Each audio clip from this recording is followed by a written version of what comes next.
पाल सिंह जी, नरेश पाल सिंह जी, ओम प्रताप सिंह जी, गौरव वासने जी, नवीन दीक्षित जी, मुकेश राजपूत जी, पूर्व जिलाध्यक्ष युवा मोर्चा श्री सत्येंद्र सिंह जादौन जी,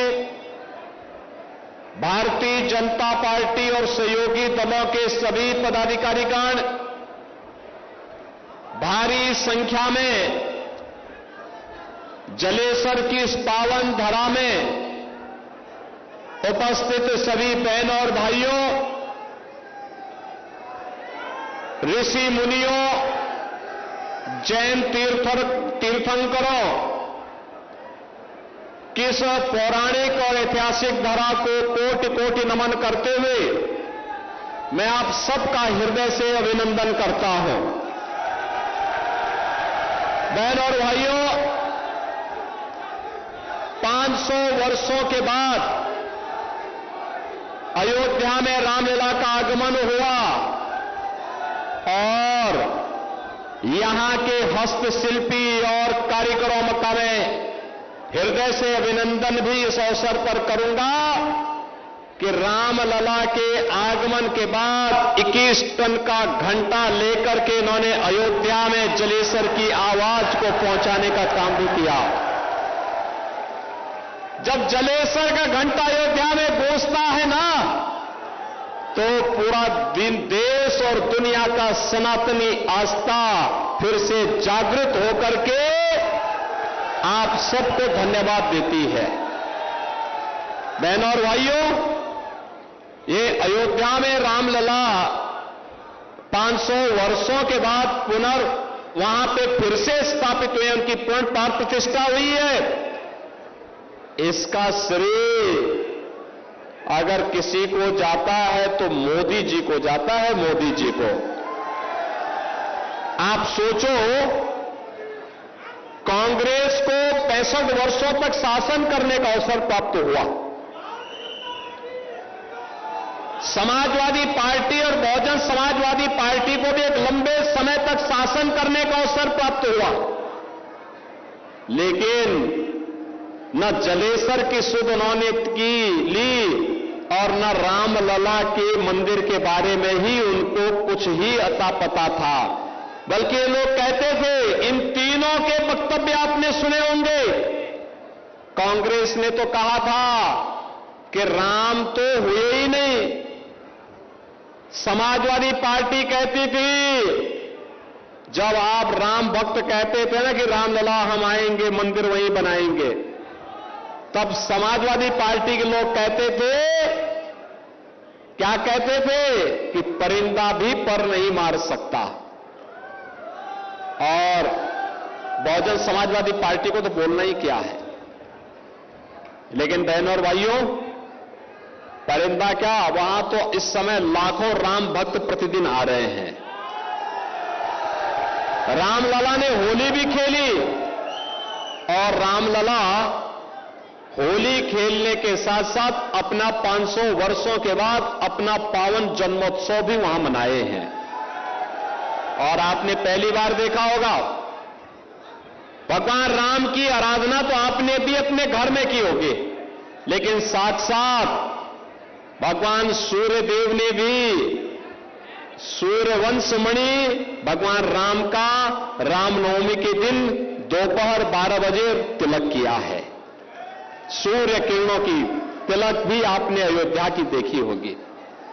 बहनों और भाइयों, ये जो अवसर हम सबके लिए आया है, यह अवसर भाजपा के कारण आया है। कांग्रेस और सपा बसपा के लोग कभी नहीं चाहते थे कि अयोध्या में रामलला का फिर से अयोध्या में रामलला विराजमान हो। बहनों और भाइयों, ये लोग आपकी आस्था के साथ खेलने वाले लोग हैं, ये देश की सुरक्षा के साथ खेलने वाले लोग हैं। कांग्रेस और इंडी गठबंधन का जो इन लोगों का जो एजेंडा है, उनके मैनिफेस्टो में आप देख सकते हैं, इनका मैनिफेस्टो कहता है, इनका घोषणा पत्र कहता है कि हम भारत के अंदर व्यक्तिगत कानून लागू करेंगे। व्यक्तिगत कानून लागू करने का मतलब तालिबानी व्यवस्था को लागू करना। क्या भारत का तालिबानीकरण करने की छूट आप देंगे क्या? क्या भारत में तालिबानी शासन होना चाहिए क्या? ये कांग्रेस के लोगों को क्या हो गया? ये कांग्रेस सपा के लोगों को क्या हो गया?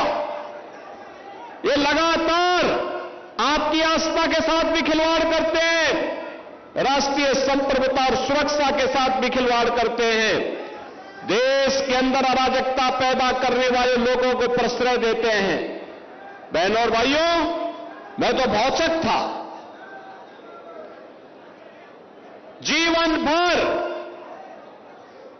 सरदेव कल्याण सिंह जी ने अपना पूरा जीवन प्रदेश के विकास के लिए और राम जन्मभूमि के लिए समर्पित किया, पूरा जीवन समर्पित किया। जब वे दिवंगत हुए तो समाजवादी पार्टी के लोगों ने उनके प्रति एक भी शब्द संवेदना के लिए व्यक्त नहीं किए। मुलायम सिंह जी भी दिवंगत हुए थे। मैं स्वयं उनके गांव में गया था, मैंने वहां श्रद्धांजलि अर्पित की, प्रधानमंत्री जी ने श्रद्धांजलि अर्पित की, लेकिन स्वर्गीय कल्याण सिंह जी के लिए समाजवादी पार्टी ने एक भी संवेदना के शब्द नहीं कहे। और बहनों और भाइयों, यही नहीं, एक तरफ राम भक्त कल्याण सिंह जी का अपमान होता है और दूसरी तरफ अभी एक माफिया मरे थे ना, माफिया की मौत पर समाजवादी पार्टी के लोग फतिया पढ़ने के लिए गए थे, फतिया पढ़ने के लिए। इसलिए अवसर है आपके पास, चुनाव के माध्यम से समाजवादी पार्टी के प्रत्याशियों से बोलिए कि भाई जाओ, देश मोदी जी चलाएंगे और तुम लोग 5-10 साल और फतिया पढ़ लो, तुम्हारे लिए वो जगह ठीक है। बहनों और भाइयों, मैं आप सबसे यही कहने के लिए आया हूं, 2 चरणों के चुनाव संपन्न हुए हैं और 2 चरणों के चुनाव से स्थिति स्पष्ट होती जा रही है। स्थिति स्पष्ट हो चुकी है। 543 में से 191 सीटों पर चुनाव देश के अंदर हो गए हैं और पूरे देश के अंदर एक ही आवाज गूंज रही है, एक ही स्वर गूंज रहा है और स्वर है कि बहनों और भाइयों, वह स्वर है फिर एक बार मोदी सरकार का, फिर एक बार मोदी सरकार। ये मोदी सरकार इस बार फिर से आने के लिए जनता जनार्दन की ओर से जो आवाज आ रही है, वो आवाज अचानक नहीं है।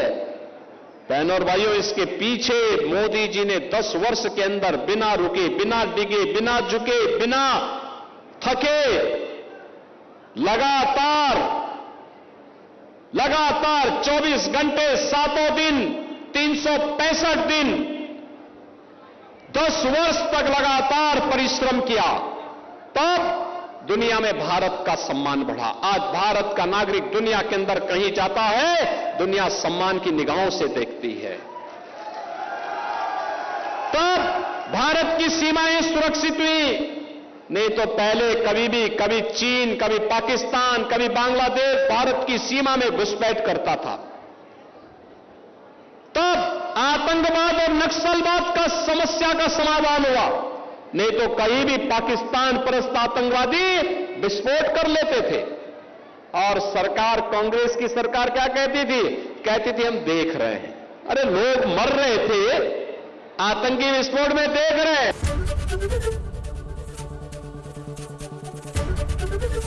एबीपी गंगा, खबर आपकी, जुबान आपकी।